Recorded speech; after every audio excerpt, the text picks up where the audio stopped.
সাপ্তাহিক ছুটির দ্বিতীয় দিনে বাণিজ্য মেলায় বেড়েছে ক্রেতা দর্শনার্থীর সমাগম। এদিন বাহারি পণ্যের স্টলগুলোতে ছিল চোখে পড়ার মতো ভিড়। আগের দিনগুলোর তুলনায় বেচাকেনা বাড়ায় সন্তোষ ছিল বিক্রেতাদের মাঝেও।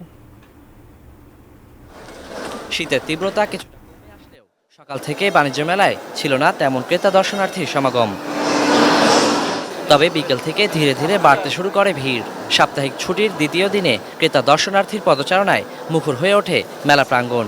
ঘুরে দেখার পাশাপাশি কেনাকাটাতেও ব্যস্ত হয়ে ওঠেন মেলায় আগতরা। এবারের বাণিজ্য মেলা আশা করি আগের বারের মতোই খুব সুন্দর স্বাভাবিকভাবে হচ্ছে।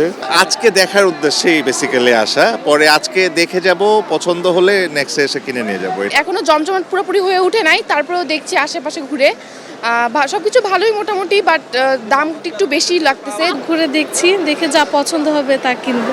পোশাক, প্রসাধনী, আসবাব ও খাবারের দোকানে ক্রেতাদের ভিড় ছিল তুলনামূলক বেশি। এছাড়াও বাহারি পণ্যের স্টলগুলোতে আনাগোনা ছিল ক্রেতা দর্শনার্থীদের।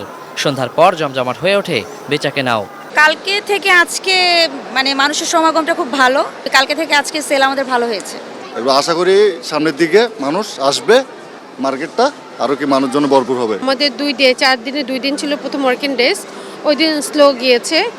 গতকাল আর আজকে শুক্র শনি মাশাআল্লাহ ভালোই আমি দেখতে পাচ্ছি। সামনের দিনগুলোতে বেচাকেনা আরও বাড়বে বলেই মনে করছেন বিক্রেতারা।